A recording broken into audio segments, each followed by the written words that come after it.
speaking of Constitution, because I know he teaches this every week or tries to it every week at the homeschooling, I got Representative Shane Klakken on the phone. Good morning, Shane. Good morning, Heidi. How are you? Well, I'm down in Billings because my dad is in the hospital, so I got to call in today. We're hoping he gets home today, but we're, like I said, we're hopeful about that. There's always hope, right? Yeah. So I know you kind of been keeping up on everything that's been going through, but the main topic that you wanted to talk about was data centers. Did you want to start off with that, or did you have something else that you wanted to give first?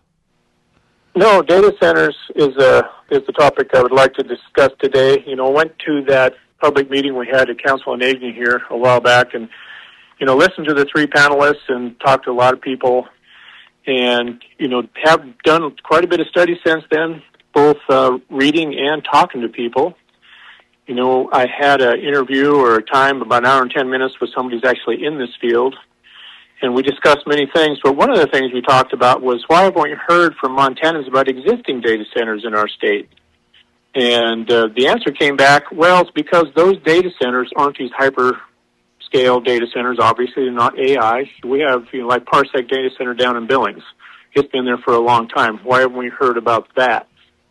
And one of the issues that these hyperscale bring up that these data centers don't bring up is the power requirements and cooling requirements. These data centers we have right now don't take near as much power, and they can be pretty much air-cooled. They don't need the water systems that we've heard about there at the public meeting. And, the Atlas and Bighorn Data Hub and Hardin, they both handle crypto mining workloads, which are different kind of data. And they run hot, but not so hot that they need relatively cool air up here in Montana is enough to cool them down. So my guess is that's why you also hear from firms in Texas and other warmer states that find Montana attractive for data center development. When you're 100 degrees and plus and darn near 100% humidity, your ability to cool is much less capable than when you begin with a cool climate and dry climate like up here. So the data centers we currently have, we haven't heard much about. These hyperscale are a completely different animal. They take a whole lot more power, and as we heard at the meeting, we here in central Montana, Fergus County, Petroleum County, we don't have the great big power transmission lines that would be required to bring the necessary power to this part of Montana, to run one of these facilities. That buys us some time.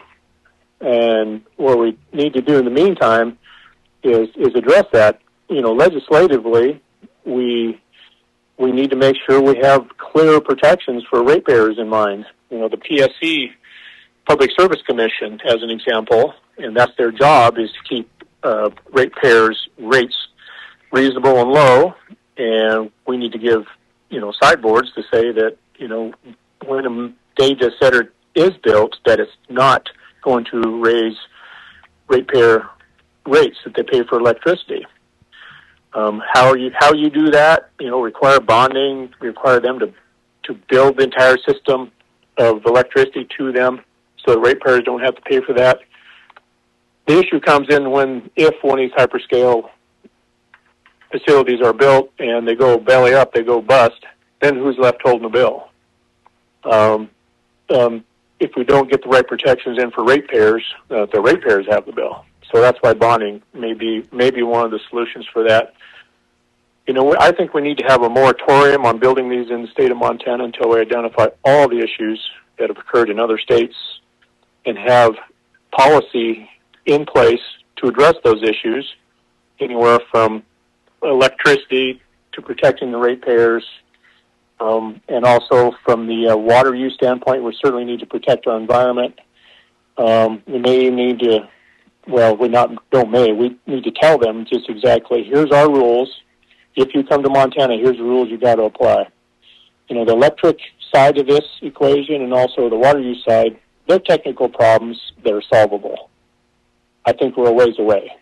We've got some time for this legislature to get the rules in place to make sure that if one of these systems come to Montana, they're not hurting our citizens or our environment.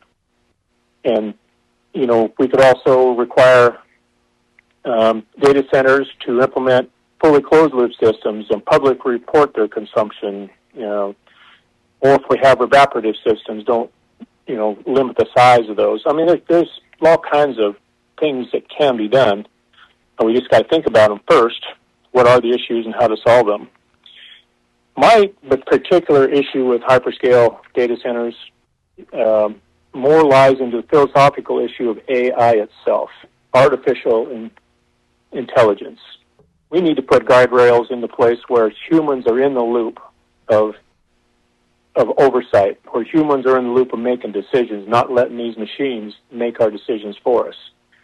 We already have a instant gratification society, and we want to have information, we want to have it now, and it takes some of the critical thinking that we humans possess away because we just let the system do the thinking for us. Well, AI system can make that compounding even worse. I have a philosophical issue with artificial intelligence itself. Not that I don't think there are useful uses for artificial intelligence.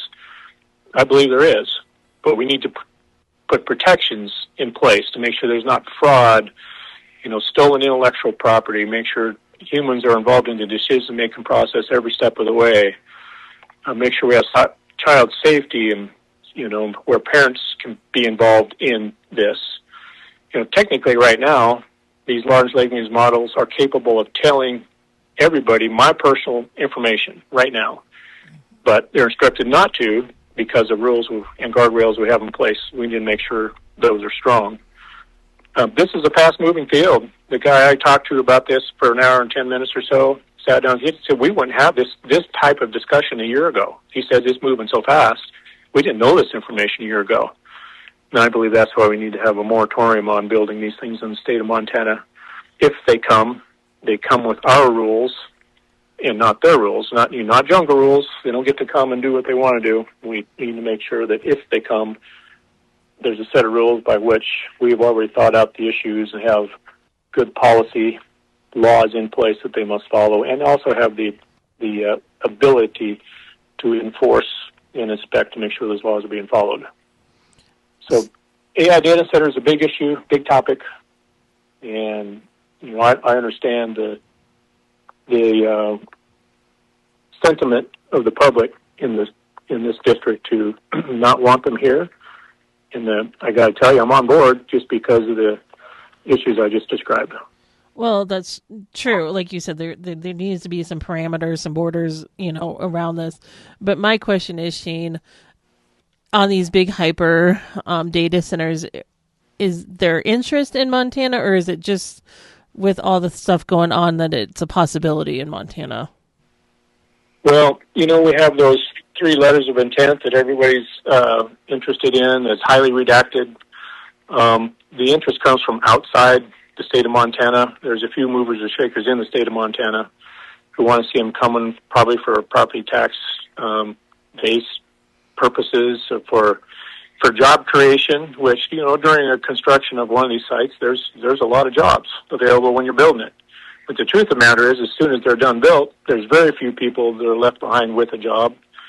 And most of those, could be remote and live somewhere else. Another issue that was brought up the other night that I'd heard, and I believe the county commissioner, Ross Butcher, said it at that meeting, was the property tax side of it is, that's business equipment inside those buildings, and they depreciate. And as they depreciate, the tax revenue off that goes down. And at some point in time, that equipment is replaced. But what's happening, apparently, or what has happened, is when that equipment is replaced with newer stuff, there's no mechanism in there to say, hey, now you got new equipment. Now we've got to reevaluate your business equipment to full value and, start another depreciation schedule. So the tax input from it, tax income from it, may not be a panacea of what we want in terms of bringing these for the purposes of property tax increase, collections increase. It may not be what we think it is in terms of value. And like I said, the jobs side of it, it's great to build these centers in terms of creation of jobs to build them. And also we have a company down the road there at Heath that, they're in this kind of construction business of building large structures, fabricating the components to them and then shipping them to the site. Those are jobs for Central Montanans, and those are good jobs for Central Montanans. So it's a whole picture.